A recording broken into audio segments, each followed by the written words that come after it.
কবে যাবেন স্যার? আসসালামু আলাইকুম প্রিয় শিক্ষার্থীরা, আশা করি সবাই ভালো আছো। জাতীয় বিশ্ববিদ্যালয়ে অনার্স তৃতীয় বর্ষের তোমাদের আজকে আমরা যে রূপতত্ত্ব যে কোর্সটি আছে, সেই রূপতত্ত্ব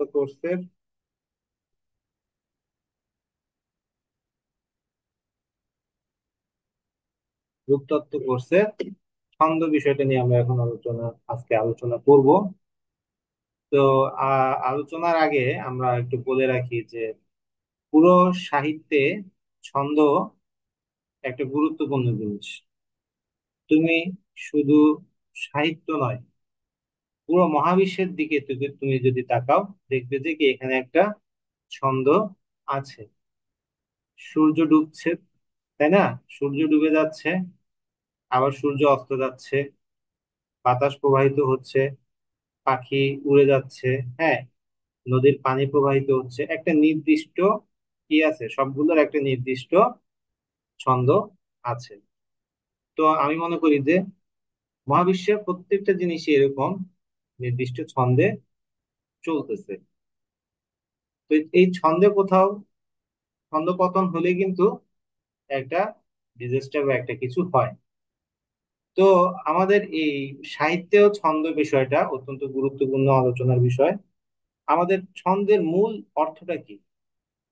আমাদের আমরা যদি একদম খুব সহজে যদি আহ বুঝতে চাই, যে দেখবে এটা হচ্ছে যে ছন্দের আসল জিনিস হচ্ছে গতি সৌন্দর্য। গতি সৌন্দর্য কিরকম? তুমি দেখো, একজন বলার ব্যাটসম্যান যখন বল করতে যায়, দৌড় দিয়ে আসে, বলটা তার দৌড়ের উপরেই কিন্তু কি হয়, আহ নির্ভর করে।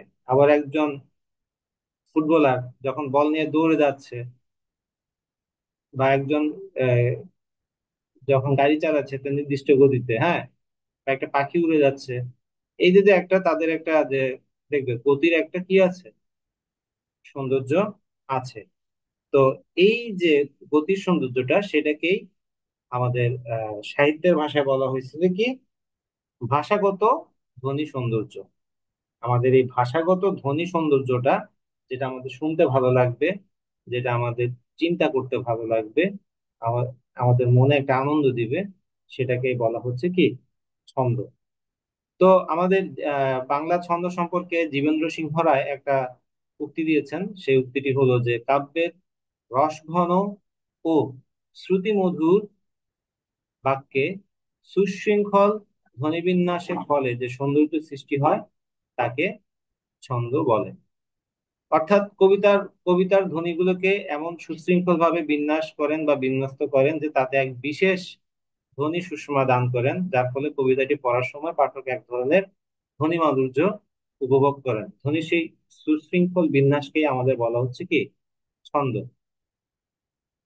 এটা কবিতা, আমরা যে ছন্দ শুধু কবিতাতে ব্যবহার করা হচ্ছে তা নয়, কিন্তু আমাদের গদ্যে কিন্তু একটা আলাদা ছন্দ আছে। সেই ছন্দটা কেমন দেখো, আমাদের এখানে লেখাটা একটা সুশৃঙ্খল বিন্যাস থাকে গদ্যে, এবং এখানে যে শব্দগুলো ব্যবহার করা হয়, সেই শব্দগুলো আমাদেরকে আলাদাভাবে একটু ভাবিয়ে তুলে, আমাদের আলাদা একটা ভালো লাগা আমাদের ভিতরে তৈরি করে। এর জন্য দেখবে যে বড় বড় লেখকদের লেখা পড়তে গেলে, তুমি একটা লাইন পড়েছো, এরপরে আরেকটা লাইন পড়তে ভালো লাগবে, এরপর আরেকটা লাইন, আরেক পৃষ্ঠা পড়তে ভালো লাগবে, এরকম একটা বিষয় আসে বড় বড় লেখকদের ক্ষেত্রে বা ভালো লেখকদের ক্ষেত্রে। কিন্তু তুমি এমনিতে যদি হয়, মানে মনে করো কেউ একজন ইয়ে করছে বা লিখতেছে, তো ওখানে দেখা যাচ্ছে যে কি ছন্দটা থাকে না, কথা যেন কোথায় সুর কেটে যায়। দেখবো অনেক ভালো বক্তা বক্তব্য দিচ্ছে, কোথাও যদি সুর কেটে যায়, কোথাও যদি ছন্দ পতন হয় বক্তার বক্তব্যে, তখন কিন্তু এটা আর আকর্ষণ করে না। কিন্তু যেই বক্তা একটা সুন্দর বক্তব্য দিয়ে একটা নির্দিষ্ট ছন্দে বক্তব্য দিয়ে যাচ্ছে, সেটা কিন্তু আলাদা একটা সৌন্দর্য তৈরি হচ্ছে। তাহলে দেখতে পাচ্ছি ছন্দ আমাদের গদ্য পদ্য দু জায়গাতেই গুরুত্বপূর্ণ। তবে আমরা এই কোর্সে এখানে ছন্দ আলোচনা করব শুধুমাত্র কবিতার পার্সপেক্টিভে, বা কবিতার পরিপ্রেক্ষিতে ছন্দটা কি, ছন্দটা কত প্রকার ও কি কি, ছন্দ কিভাবে ব্যবহার করা হচ্ছে, কোন ছন্দের বৈশিষ্ট্যগুলো কি কি, সেগুলো আমরা এখানে দেখব।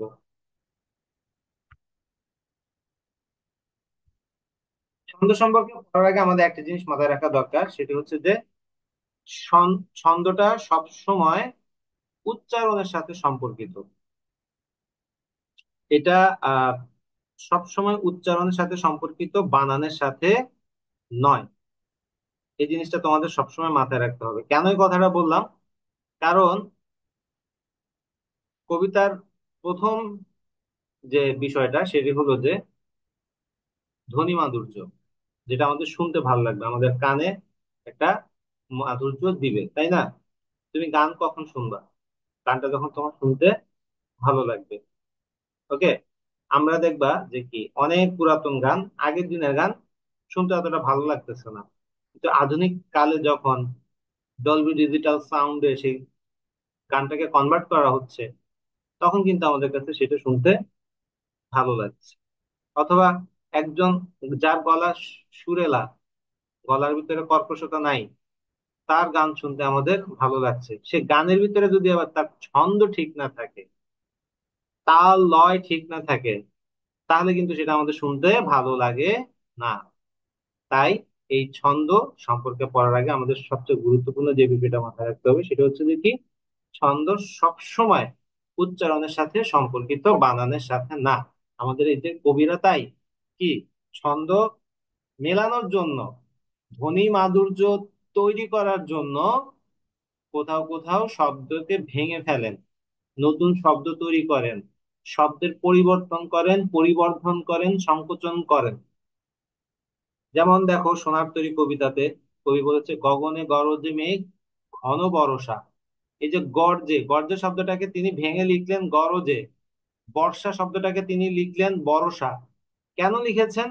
শুধুমাত্র এই যে শুনতে যেন একটু ভালো লাগে, শুনতে যেন সেটা একটা ধ্বনি মাধুর্য তৈরি করে। এই কারণেই আমাদের এই ছন্দ সম্পর্কে আমার পড়তে গেলে আমার সবচেয়ে বিষয়, যে গুরুত্বপূর্ণ যে বিষয়টা আমার মাথায় রাখতে হবে, যে ছন্দ আমাদের উচ্চারণের সাথে সম্পর্কিত, এটা বানানের সাথে না। তুমি এখন বলতে পারবা না গরজে বানান তো এইভাবে না, বরসে বানান তো এইভাবে না। হ্যাঁ। তো এই যে বিষয়টা আমাদের মনে রাখবে।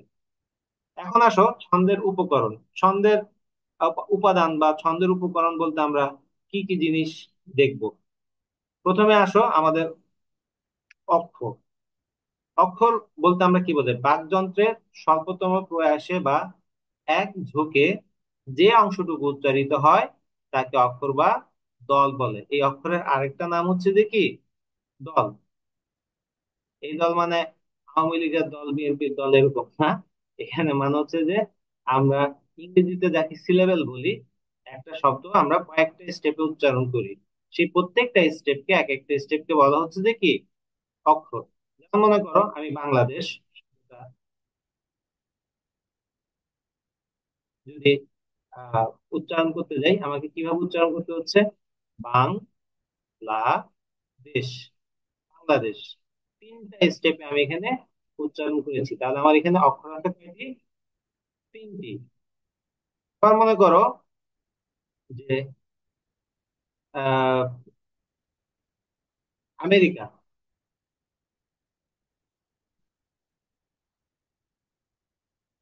আমেরিকা শব্দে আমার কয়টা অক্ষর আছে? তাহলে দেখো, আমেরিকা, চারটা স্টেপে আমাকে উচ্চারণ করতে হবে, তাহলে এখানে অক্ষর হচ্ছে চারটি। আবার দেখো বন্ধু, এটা বিসিএস একটা কোশ্চেন আসছিল যে বন্ধু শব্দটাতে কয়টি অক্ষর আছে? দেখো, বন, এই যে ধু, দুইটা অক্ষর আমার, তাহলে এখানে কয়টা অক্ষর আছে? দুইটা অক্ষর আছে। এভাবে আমাদের আহ একটা শব্দ উচ্চারণ করতে গেলে আমাদের যে কয়টা স্টেপ হয় তাকে এক একটা অক্ষর বলে, বা একটা স্টেপে বা এক ঝোঁকে। এই যে এখানে কি বলছে দেখো, স্বল্পতম প্রয়াসে বা এক ঝোঁকে শব্দের যে অংশটুকু উচ্চারিত হয় তাকে সেটা অক্ষর বলে। এখন এই অক্ষর আবার দুই ধরনের আছে। আবার কি কয় ধরনের? অক্ষর আবার কি দুই ধরনের আছে। একটা হচ্ছে মুক্তাক্ষর, আর একটা হচ্ছে আমার বদ্ধাক্ষর। মুক্তাক্ষর কাকে বলে? বলে, খেয়াল করো, এই যে আমি, মানে এটা মুক্ত, হ্যাঁ, এটাকে আমি যতক্ষণ খুশি ততক্ষণ ধরে স্বরতন্ত্রীতে টানতে পারবো বা উচ্চারণ করে যেতে পারবো। যেমন আমি বাংলাদেশ, এই যে লা, লা কথাটা আমি আজীবন টানলেও লা, এভাবে আমি টেনে যেতে পারবো। আমেরিকাতে মে, রি, কা, এভাবে আমি টানতে পারবো। এরকম যখন আমি কি যতক্ষণ খুশি ততক্ষণ যে অক্ষরগুলো উচ্চারণের জন্য আমি কি টেনে যেতে পারবো, সেটাকে বলা হচ্ছে যে কি মুক্তাক্ষর। আর বদ্ধাক্ষর কোনটা হচ্ছে যেখানে আমার থেমে যেতে হয়, সেটাকে বলা হচ্ছে আমার বদ্ধাক্ষর, মানে বন্ধ, বদ্ধ, বদ্ধ থেকে বদ্ধাক্ষর, আর মুক্ত থেকে মুক্তাক্ষর। খেয়াল করো, এই দোনোটা শব্দ হচ্ছে যে আমাদের সন্ধি সাধিত শব্দ। খেয়াল করো মুক্তাক্ষর কিভাবে আসলো, মুক্ত যোগ মুক্তাক্ষর, এখানে আকার আসছে কারণ অধ্বনি অধ্বনি, অধ্বনির সাথে যদি অধ্বনি আসে তখন সেখানে কি হয়, ধ্বনি চলে আসে। বদ্ধাক্ষর দেখো, বদ্ধ যোগ অক্ষর, বদ্ধাক্ষর। তাহলে এখানে আ এসেছে, এই যে এখানে অ এসেছে, অ এর সাথে অ যুক্ত হয়েছে, ফলে এখানে আ এসেছে। ঠিক আছে, তাহলে দেখো মুক্ত হলে মুক্তাক্ষর, বদ্ধ হলে সেটা বদ্ধাক্ষর। তো এই যে আমাদের মুক্তাক্ষর আর বদ্ধাক্ষরের পার্থক্যটা আশা করি বুঝতে পেরেছো। এখন মুক্তাক্ষর সবসময় কি করে, এই যে ইউ যেভাবে লেখে সেটা দিয়ে কি করে প্রকাশ করে। আমি এই জন্য এভাবে এখানে এটা লিখেছি, যেমন বাংলাদেশ, লা এটা হচ্ছে যে একটা মুক্তাক্ষর। আমেরিকাতে আ মুক্তাক্ষর, মে মুক্তাক্ষর, রি মুক্তাক্ষর, কা মুক্তাক্ষর। আবার বন্ধু, উ, এটা কি মুক্তাক্ষর। তাহলে এইভাবে আমরা উল্টা এই যে এইভাবে ইউ লিখলে তখন সেটা হয়ে যাবে যে কি, বা উল্টানো একটা কাপের মতো যেটা, সেটা হচ্ছে আমার মুক্তাক্ষর। আর বদ্ধাক্ষরের ক্ষেত্রে আমরা এভাবে একটা মাত্রা দিব, এভাবে একটা জাস্ট টান। তাহলে যেমন বাং, এখানে একটা বদ্ধাক্ষর, দেশ একটা বদ্ধাক্ষর, বন এখানে একটা বদ্ধাক্ষর, ধু। ওকে, তাহলে এভাবে আমরা যদি আরেকটা আহ ইয়ে করি, দেখো তো, কবিতা, এখানে আমাদের এটা আমরা যদি মুক্তাক্ষর বদ্ধাক্ষরে ভাগ করি, ক বি তা, তাই না, এভাবে আসে না কবিতা। তা আবার যদি আমি বলি যে আহ উম ইলিশ, বর্তমানে ইলিশটা এখন কি একটা ইলিশ, আমি ইলিশ মাছ কিনতে গেছিলাম, দাম শুনে আর কিনতে পারি নাই, আইসা পড়ছে 1700 টাকা কেজি যাচ্ছে, 1 কেজি আর ইলিশ। 1700 টাকা ইলিশ, এখানে হবে তোমার সর্বোচ্চ 10 পিস। 10 পিসে যদি করি, এক এক পিস মাছ কাঁচাই কিনতে হচ্ছে আমার 170 টাকা করে। আমি না, এত দাম দিয়ে ইলিশ খাবো না, চলে আসছে। রুই কাতল নিয়ে আসছে, আগের দিনে বড় লোকরা রুই কাতল খেত, তো সেই চিন্তা করে রুই কাতল নিয়ে আসছে। যাই হোক, এই ইলিশ শব্দটা খেয়াল করো, ইলিশ আমাদের এখানে কয়টা অক্ষর আছে দেখি, এটা বলো, অনুপ্র বলো, এখানে কয়টা অক্ষর আছে? অনুপ্র, ইলিশ স্যার শব্দটাতে তিনটা। 3টা অক্ষর আছে। দেখি অভিজিৎ বলো তো, এখানে কয়টা অক্ষর আছে?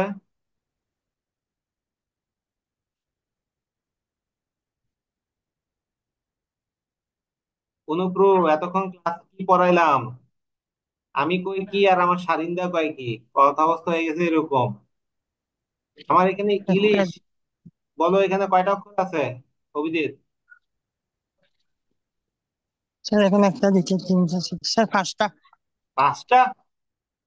ইফতেখার, ইফতেখার বলো এখানে ইলিশ শব্দটাতে কয়টা অক্ষর আছে? তারপরে আরেকটা কি আছো, তুষার নাকি যেন দেখলাম একটা নাম, তুষার। স্যার স্যার দুইটা হবে, দুইটা স্যার হবে। এখানে ওই রসিকারটা সহ মনে হয় স্যার চারটা হবে। এতক্ষণ আমি কি বলেছি, তুমি কোথায় ছিলে এতক্ষণ? কি চিন্তা করতেছিলা, মন কোথায় ছিল? আমার কয় বলছে যে কি, কয়টা, যে কয়টা স্টেপে আমার শব্দটা উচ্চারিত হবে, সেই কয়টা স্টেপ হচ্ছে আমার অক্ষরের সংখ্যা। ইলিশ, আমি 2 স্টেপে উচ্চারণ করতেছি, তাহলে আমার এখানে অক্ষর কয়টা হবে? 2টা। এখন দেখো, ই যখন আমি উচ্চারণ করতেছি এটা আমি ইচ্ছা মতো কি মুক্তভাবে টেনে যেতে পারতেছি বা উচ্চারণ করে যেতে পারছি, কোথাও বাধাপ্রাপ্ত হচ্ছে না, ফলে এটা মুক্তাক্ষর। কিন্তু লিশ, লিশ, এরপরে আর আমি টানতে পারতেছি না, থেমে যেতে হচ্ছে, ব্রেক করতে হচ্ছে, এই কারণে এটা বদ্যাক্ষর। বুঝা গেছে? তাহলে আমাদের, আমি আবারও বলছি, দেখো, অক্ষর বলতে যা বোঝায়, অক্ষর বলতে আমরা স্বরেয় স্বরেয়া ক খ এগুলো অক্ষর না, এগুলো হচ্ছে বর্ণ। আর অক্ষর হচ্ছে একটা শব্দ উচ্চারণ করতে গেলে আমি কয় স্টেপে বা কয়টা ধাপে সেই শব্দটা উচ্চারণ করছি, সেই প্রত্যেকটা ধাপকে এক একটা অক্ষর বলা হয়। তো অক্ষর আবার দুই প্রকার, একটা হচ্ছে মুক্তাক্ষর আর একটা হচ্ছে কি বদ্ধাক্ষর। মুক্ত থাকলে মানে আমি মুক্ত ভাবে যে শব্দটা উচ্চারণ করে যেতে পারবো, সেটা হচ্ছে আমার মুক্তাক্ষর। আর বদ্ধাক্ষর যেখানে আমার থেমে যেতে হবে, সেটা হচ্ছে আমার বদ্ধাক্ষর। তাহলে এখানে মুক্তাক্ষর, মুক্তাক্ষরের জন্য আমরা কি করব, এভাবে একটা ইউ ব্যবহার করব চিহ্ন হিসেবে। আর বদ্ধাক্ষর যেখানে, সেখানে আমি এভাবে একটা জাস্ট এভাবে কি একটা হাইফেন দিব। তো এখানে দেখো, আমার এই যে বাংলাদেশ শব্দে অক্ষর আছে তিনটা, আমেরিকা শব্দে অক্ষর আছে চারটা, বন্ধু শব্দে অক্ষর আছে দুইটা, কবিতা শব্দে অক্ষর আছে তিনটা, ইলিশ শব্দে অক্ষর আছে দুইটা। তাহলে অক্ষর কি আমরা বুঝতে পারছি? কারণ আমার এই অক্ষর যদি না বুঝো, পরের স্টেপে যখন আমি ছন্দগুলো বিস্তারিত আলোচনা করতে যাব, তখন তোমাদের এগুলো মাথার উপর দিয়ে চলে যাবে। দেখি আমি আরেকটা শব্দ দিয়ে পরীক্ষা করতেছি, বলো দেখি। আহ কি অক্ষর দিব? আচ্ছা দেখি, আমার নাম দিয়ে বলি, মেহেদি হাসান। স্যার দুইটা। এখানে কয়টা কয়টা কয়টা অক্ষর আছে? মেহেদি শব্দে কয়টা অক্ষর আছে? স্যার দুইটা। তিনটা। মেহেদি। অনুগ্রহ তিনটা বলো। মেহেদি। স্যার, তিনটা। তিনটা না দুইটা? তিনটা মেহেদি, স্যার স্যার। দুইটা হবে। মে, স্যার দুইটা হবে। এ, দি, তিনটা। ওখানে কয়টা আছে? দুইটা স্যার। স্যার দুইটা দুইটা। হ্যাঁ, আ, সান, দুইটা। ঠিক আছে, পড়াচ্ছি তোমাদেরকে, তোমরা বুঝতেছো না, তোমাদের ভাবি ওখানে রান্না করতেছে, ওখান থেকে সে বুঝে গেছে, ওখান থেকে সে উত্তর দিচ্ছে, আর তোমরা এখানে স্ক্রিনের সামনে বসে থেকে উত্তর দিতে পারতেছো না। হাউ স্যার, কি করতাম তোমাদের নিয়ে বলো? ওগুলো সব ডামিস। ডামিস না, তোমরা ক্লাসে মনোযোগ নাই তোমাদের। তোমরা এখানে আমি হয়তো পড়াচ্ছি, তোমরা হয়তো বা ফেসবুক গুতাচ্ছ, আর নয়তো ওই কোনো ভিডিও দেখতেছো বা ইয়ে করতেছো বা অন্য কারোর সাথে কথা বলতেছো, খালি ক্লাসে অ্যাটেন্ড করে বসে আছো, খাতা কলম সামনে নেই। ফোকাস, পড়াশোনাটা ফোকাসের ব্যাপার এবং কনসিস্টেন্সির ব্যাপার। নিয়মিত তোমাকে এটা করে যেতে হবে, করে যেতে হবে, করে যেতে হবে। এবং যতক্ষণ করবা, তুমি 10 ঘন্টা পড়ার চাইতে 1 ঘন্টা 2 ঘন্টা পড়লে অনেক ভালো রেজাল্ট করবা, কিন্তু ফুল ফোকাসড পড়ালেখা করতে হবে। ক্যাডেট কলেজের ছেলে মেয়েগুলো এত ভালো রেজাল্ট করে কেন? এদের সারাদিন রাত পড়াশোনার কোনো সময় থাকে না, তারা সারা দিনে সর্বোচ্চ 1 থেকে 2 ঘন্টা সময় পায় পড়াশোনা করার জন্য। তাই তারা এই 1-2 ঘন্টা যতক্ষণ পড়ে, একদম মানে ফোকাস পড়ালেখা করে। বুঝতে পারছো? তুমি ফোকাসড পড়ালেখা করবা, তোমার ইয়ে হবে। তুমি যদি আমি 10 ঘন্টা বসে যদি আমি ইয়ে করতেছো, ওইদিক ওদিক মনোযোগ দিচ্ছ, তাহলে তোমার পড়ালেখা হবে না। অক্ষরের পরে আসতেছে আমাদের আরেকটা উপাদান, জ্যোতি। আমাদের এই জ্যোতি বলতে কি বোঝায়? কোনো কবিতা পড়ার সময় শ্বাস গ্রহণের সুবিধার জন্য নির্দিষ্ট সময়ের অন্তর অন্তর যে উচ্চারণ বিরতি দেওয়া হয়, তাকে ছন্দ জ্যোতি বলে। কবিতার ছন্দের আদর্শের প্রতি লক্ষ্য রেখে সেখানে থামতে হয়, তার নাম জ্যোতি। জ্যোতি দুই ধরনের আছে, পূর্ণ জ্যোতি, মধ্য জ্যোতি, লঘু বা হ্রস্ব জ্যোতি। 1 মিনিট, একটা কল আসছে, আমি একটু রিসিভ করি। তো জ্যোতি মানে বোঝাচ্ছে যে তোমার একটা কবিতা পড়ার সময় শ্বাস গ্রহণের সুবিধার জন্য আমরা সময়ের অন্তর অন্তরে যেভাবে একটা কি দিচ্ছি, আহ আহ, একটা স্টেপে আমরা থামতেছি বা ইয়ে করতেছি, তখন সেটাকে বলা হচ্ছে জ্যোতি। যেমন এইখানে তোর দাদির কবর ডালিম গাছের তলে, 30 বছর ভিজায় রেখেছি দুই নয়নের জলে। তো এই যে আমি কবিতার মাঝখানে মাঝখানে আমাকে একটা কি বিরতি দিচ্ছি আমি। মহাভারতের কথা অমৃত সমান, কাশিরাম দাস কহে শুনো পুণ্যবান। ঠিক আছে, এই যে যে আমার এখানে যে কথাগুলো বলতেছি সেগুলোকে বলা হচ্ছে জ্যোতি বা ছেদ। এখানে আরেকটা আরেকটা অর্থ আছে, এটাকে আমাদের আরেকটা নাম আছে, সেটা হচ্ছে যে কি ছেদ, জ্যোতি বা ছেদ।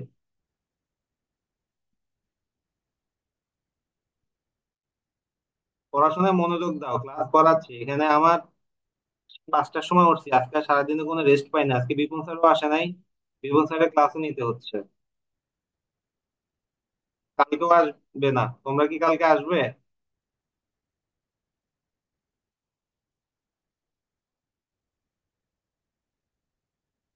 তো দেখো ছেদ, তাহলে আমাদের কবিতার ছেদটা কিভাবে হচ্ছে, এই যে এরকম যে সোনার তরী কবিতায় যে গগনে গরজে মেঘ ঘন বর্ষা। দেখো আমি দুইটা ইয়ের ভিতরে একটু থামছে কিনা। এটা হচ্ছে এক একটা জ্যোতি। বা আমি একটা লিখে দেখাই। মহাভারতের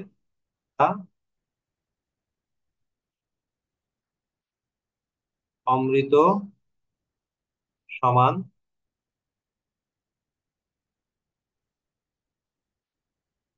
কাশিরাম দাস কহে শুনে পুণ্যবান। তাহলে দেখো মহাভারতের কথা অমৃত সমান, এখানে আমি একটু থামতেছি কিনা, এভাবে একটা বড় ইয়ে দেয় তখন এটাকে বলা হচ্ছে কি জ্যোতি বা ছেদ। তো সমান, যেখানে আমার পংক্তি শেষ হবে বা ইয়ে শেষ হবে সেখানে আমাকে এভাবে ডাবল জ্যোতি দিতে হবে। কাশিরাম দাস কহে শুনে পুণ্যবান, কাশিরাম দাস কহে শুনে পুণ্যবান। তো এই যে এভাবে আমাদের কখনো কখনো আহ কি হয়, জ্যোতি পূর্ণ জ্যোতি হতে পারে, আবার অর্ধজ্যোতিও হতে পারে। অর্ধজ্যোতি মানে হচ্ছে যে কথার শেষে গিয়ে একটু ইয়ে করে, যেমন আহ বলবীর বল উন্নত মম শির, শির নেহারে নত শির ওই শিখর হিমাদ্রির। যদি হিমাদ্রি লাস্টে গিয়ে আমাকে পূর্ণ একটা শব্দ দিয়ে একটা জ্যোতি হয়ে গেছে, এগুলোকে বলা হয় অর্ধজ্যোতি বা অসম্পূর্ণ জ্যোতি। তো এই যে আমাদের বিষয়গুলো জ্যোতি বা ছেদের ক্ষেত্রে আমরা বুঝলাম। তো পূর্ণ জ্যোতি হলে হচ্ছে কি, যেমন এই যে এটা একটা পূর্ণ জ্যোতি, মহাভারতের কথা মধ্যজ্যোতি আমার যদি বাক্যের মধ্যখানে থাকে।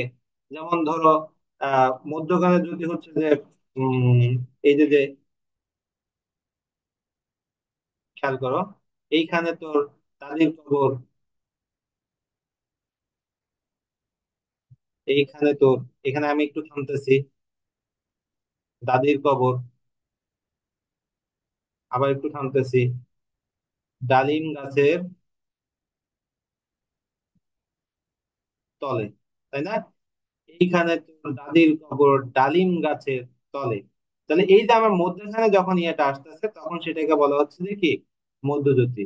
আর একদম শেষে এই যে তলে কথাটা যখন আমি একটা শব্দ দিয়ে একটা জ্যোতি দিয়েছি সেটাকে বলা হয় অর্ধজ্যোতি বা ইয়া জ্যোতি।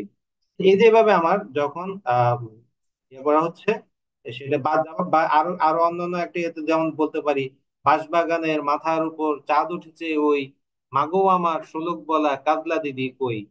ঠিক আছে, এই যে এভাবে যখন কবিতার মাঝখানে মাঝখানে আমার একটা শ্বাস গ্রহণ, মানে আমার কবিতা যখন আবৃত্তি করব তখন আমাকে শ্বাস গ্রহণের সুবিধার জন্য একটু কি স্পেস দিয়ে বা একটু আমাকে বিরতি দিয়ে আমি একটু থামি সেখানে, সেটাকে বলা হচ্ছে ছন্দ জ্যোতি। এগুলি কিন্তু আমি স্লাইডে খুব সংক্ষিপ্ত আকারে দেখিয়ে যাচ্ছি, তোমাদেরকে কিন্তু ডিটেলস পড়তে হবে এবং সবগুলো ডিটেলস এখানে আলোচনা করতে হবে উদাহরণ সহ। এরপরে হচ্ছে আমাদের পর্ব। তো বাক্যে পদের এক হ্রস্ব যদি হতে আরেক হ্রস্ব যদি পর্যন্ত অংশকে কি বলা হচ্ছে পর্ব বলে। এই যে আমরা এখানে যেখানে আমরা ছেদ দিচ্ছিলাম, হ্যাঁ, এই অংশটাকে বলা হচ্ছে যে কি পর্ব। মহাভারতের কথা অমৃত সমান, এগুলাকে বলা হচ্ছে যে কি আমার পর্ব। ওকে, তাহলে এই যে এক ছিলেন কুয়ার ধারে নিমের ছায়া তলে, কলস নিয়ে সবাই তখন পাড়ায় গেছে চলে। তাহলে এই যে এখানে আমাদের এই যে একলা ছিলাম, এটা একটা কি একটা জ্যোতি বা পর্ব। কুয়ার ধারে এটা একটা পর্ব, নিমের ছায়া তলে। তাহলে এই যে আমার যেটা হচ্ছে সেটাকে তো এখানে আমার প্রতিটি চরণে কয়টা করে পর্ব আছে দেখো তো, একটা, দুইটা, তিনটা, চারটা, প্রতিটা লাইনে আমার চারটা করে কি আছে, পর্ব আছে। এরপরে আসতেছে আমার মাত্রা। মাত্রা জিনিসটা কি? মাত্রা জিনিসটা হচ্ছে যে একটা অক্ষর উচ্চারণের সময় আমার আহ, প্রয়োজন হয়, একটা সময় প্রয়োজন হয়, একদম ক্ষুদ্র ভাবে যদি আমি একদম স্মলেস্ট সেগমেন্টে যদি ভাগ করি, তখন আমার এখানে একটা কি উচ্চারণের যে সময়টা প্রয়োজন হয় তাকে আমার কি বলে, মাত্রা বলে। বাংলায় মাত্রা সংখ্যা নির্দিষ্ট নয়, এক এক ছন্দের জন্য এক এক রকমের মাত্রা সংখ্যা নির্ধারিত হয়ে থাকে। তো মূলত একই মাত্রার ভিন্নতাই বাংলা ছন্দগুলোর কি ভিত্তি হয়ে থাকে। তো যেমন ধরো, আমরা জানি যে আমাদের ছন্দ কয় প্রকার, ছন্দ তিন প্রকার। একটা হচ্ছে যে স্বরবৃত্ত, ঠিক আছে, সরি এখানে একটা রব, স্বরবৃত্ত। তারপর দুই নম্বর হচ্ছে যে কি মাত্রা বৃত্ত।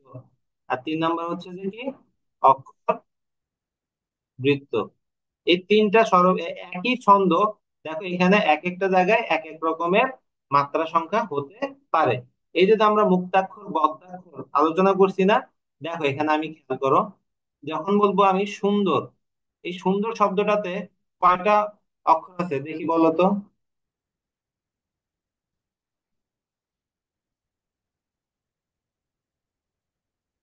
সুন্দর, দুইটা অক্ষর আছে, তাই না? আমার দর, এভাবে আমার দুইটা কি বদ্যাক্ষর এখানে আছে। টোটাল অক্ষর সংখ্যা হচ্ছে দুইটা। কিন্তু আমার স্বরবৃত্ত ছন্দ অনুযায়ী মুক্ত বদ্যাক্ষর সব জায়গায় আমার এক মাত্রা, সেখানে আমার এখানে মাত্রা সংখ্যা হচ্ছে এক, দুই, টোটাল হচ্ছে মাত্রা দুইটা। কিন্তু আমি মাত্রাবৃত্ত হিসেবে যখন আলোচনা করব, তখন আমার কি মাত্রাবৃত্ত সংখ্যা হয়ে যাবে একই ভাবে। দেখো মাত্রাবৃত্তের জন্য তখন আবার কি বদ্যাক্ষর মানে দুই মাত্রা, মুক্তাক্ষর এক মাত্রা, তাহলে আমার এখানে আবার মাত্রা সংখ্যা হয়ে যাচ্ছে কয়টা, চারটা হয়ে যাচ্ছে। আর স্বরবৃত্ত ছন্দে স্বরবৃত্ত ছন্দে এই শব্দের মাত্রা কয়টা ছিল, দুইটা। কিন্তু আবার যখন অক্ষরবৃত্ত ছন্দ আলোচনা করব, তখন এই বদ্যাক্ষর যদি আমার শব্দের প্রথমে থাকে তখন হয় এক মাত্রা, শেষে বা মাঝখানে থাকলে হয় দুই মাত্রা। তাহলে এখানে দেখো আমার প্রথমে আছে যেহেতু বদ্যাক্ষর এক মাত্রা, শেষে আছে দেখে দুই মাত্রা, তাহলে আমার এখানে টোটাল তিন মাত্রা হচ্ছে। তো দেখো একই শব্দ একই ছন্দের জন্য, এক এক ছন্দের জন্য এক এক ধরনের মাত্রা সংখ্যা কি হচ্ছে, গণনা করা হচ্ছে। তাহলে আমাদের এখানে মাথায় রাখতে হবে যে একটি অক্ষর উচ্চারণে যে সময় প্রয়োজন হয় তাকে মাত্রা বলে। এই মাত্রা সংখ্যাটা আবার ছন্দ অনুযায়ী কি হয়, বিভিন্ন ধরনের হয়। এভাবে উদাহরণ সহ তোমাদেরকে কি করতে হবে, দিয়ে দিতে হবে। তারপর আসো শাসাঘাত। শাসাঘাতের বিষয়টা কি, বাংলায় কবিতা পাঠ করার সময় পর্বের প্রথম অক্ষরের উপর একটু আলাদা জোর দিয়ে আমার পড়তে হয়। এই অতিরিক্ত জোর দিয়ে পড়ার যে বিষয়টা, সেটাকে বলা হয় শাসাঘাত, বা আরেকটা নাম হচ্ছে যে কি স্বর। যেমন আমরা আছি হাজার বছর ঘুমের ঘরের গায়ে, আমরা ভেসে বেড়াই স্রোতের শ্যাওলা ঘেরা নাই। আমরা এখানে প্রত্যেক পর্বের এই যে প্রত্যেকটা পর্ব আছে, প্রত্যেকটা পর্বের প্রথমে একদম কি প্রথম অক্ষরে এই যে আম, এখানে আমি একটা জোর দিচ্ছি। হাজারের হা, এখানে একটা জোর দিচ্ছি। রু, এখানে একটা জোর দিচ্ছি। গা, এখানে একটা জোর দিচ্ছি। আবার এখানে হচ্ছে যে আম, রা, ব্যা, আবার এখানে সে, না। এইভাবে আমি প্রত্যেকটা পর্বের প্রথম অক্ষরে একটু যোগ দিচ্ছি বা জোর দিয়ে আমি পড়তেছি যখন, তখন সেটাকে বলা হচ্ছে কি শাসাঘাত। তো আমরা এই যে যে ছন্দের বিভিন্ন বিষয়গুলো আমরা আলোচনা করলাম, এরপর আসতেছে আমার পদচরণ। একটা পদ কি দীর্ঘ যদি বা পূর্ণ যদি ছাড়াও একই দুই যদি মধ্যবর্তী বিরতির জন্য মধ্যযুতি ব্যবহৃত হয়। আমাদের দুই দীর্ঘজুতির মধ্যখানের অংশকে কি বলা হচ্ছে, কি চরণ। এই যে যে দেখো, আর মধ্য যদি দ্বারা চরণকে বিভক্ত করা হলে সেই অংশকে বলা হয় পদ। এখানে এই যে আমার দেখো এখানে দুই যদি, এই যে আমার এখানে যদি ছাড়া কি আছে, দুই যদি মধ্যবর্তী বিরতির জন্য এখানে আমার একটা কি দেওয়া হয়েছে, এই যে একটি চিহ্ন দিছে না, চিহ্ন দিছি কিনা। তো এই জন্য এটাকে বলা হচ্ছে যে দুই দীর্ঘজ্যোতি মধ্যবর্তী অংশকে বলা হয় চরণ। আর মধ্যজ্যোতি দ্বারা চরণকে বিভক্ত করা হলে সেই অংশগুলোকে বলা হয় পদ। মানে এখানে আমার এগুলো হচ্ছে কি পদ, এগুলো হচ্ছে পদ, আর এখানে হচ্ছে আমার এটা চরণ। ওকে, তো পূর্ণজ্যোতি দ্বারা আলাদা করা দুটি অংশই চরণ। তাহলে এই জিনিসটা তোমরা বুঝতে পারছো আশা করি, পদচরণ। এরপরে আসতেছে আমার স্তবক, মানে এখানে কয়টা প্যারার মতো আছে, কয়টা ইয়ে আছে, সেগুলোকে ইংরেজিতে বলা হয় স্টানজা। হ্যাঁ, যেমন যত বড়ই হোক ইন্দ্রধনুষে সুদূর আকাশে আঁকা, আমি ভালোবাসি মোর ধরনের প্রজাপতিটির পাখা। আমরা বা এই যে সোনার তরী কবিতাতে যদি দেখি যে গগনে গরজে মেঘ ঘন বরষা, কুলে একা বসে আছি নাহি ভরসা, রাশি রাশি ভাড়া ভাড়া ধান কাটা হলু সারা, ভরা নদী পুরো দ্বারা খর বরষা, কাটিতে কাটিতে ধান এলো বরষা। এই যে এতটুকুতে এসে একটা প্যারা, এই যে এটা হচ্ছে যে একটা স্তবক। আমার হচ্ছে যে একটা কবিতাতে কতগুলো প্যারা আছে, আমরা যেটাকে এরকম ভাগ ভাগ দেখবা, সেই অংশটাকে বলা হচ্ছে যে কি, স্তবক।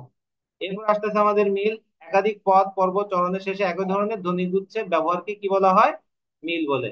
এই যে যেমন দেখো, মুখে দেয় জল সুধায় কুশল, শিরে নেই নাই মোর হাত, হ্যাঁ দাঁড়ায় নিজম চোখে নাই ঘুম, মুখে নাই তার ভাত। এই যে হাত আর ভাত মিল আছে না, এটাকে বলা হচ্ছে আমার মিল। তো এই হচ্ছে আমাদের বিভিন্ন ইয়ার প্রকারভেদ, আমরা সেগুলো আলোচনা করলাম, ছন্দের বিভিন্ন উপকরণ নিয়ে আলোচনা করলাম। এখন তোমাদের বাড়ির কাজ হচ্ছে যে এটা বিস্তারিত কি করবা? আলোচনা করে এগুলো উদাহরণ সহ ব্যাখ্যা সহ কবিতার লাইন দিয়ে ব্যাখ্যা করে একদম কি পরীক্ষার খাতায় লিখতে হবে। তুমি শুধু সংজ্ঞা লিখে দিয়ে আসলে হবে না, কবিতার লাইন দিয়ে ব্যাখ্যা করে করে কি হবে। তো তোমরা চারজন আছো, তোমাদের চারজনের রোল নাম্বার আমি দিয়ে দিব। আজকে এতটুকুই, নেক্সট ক্লাসে আবার দেখা হবে। ভালো থাকবে সবাই। সে একটু পড়াশোনা করো, আল্লাহর ওয়াস্তে একটু পড়াশোনা করো। ওকে, ভালো থাকবে সবাই।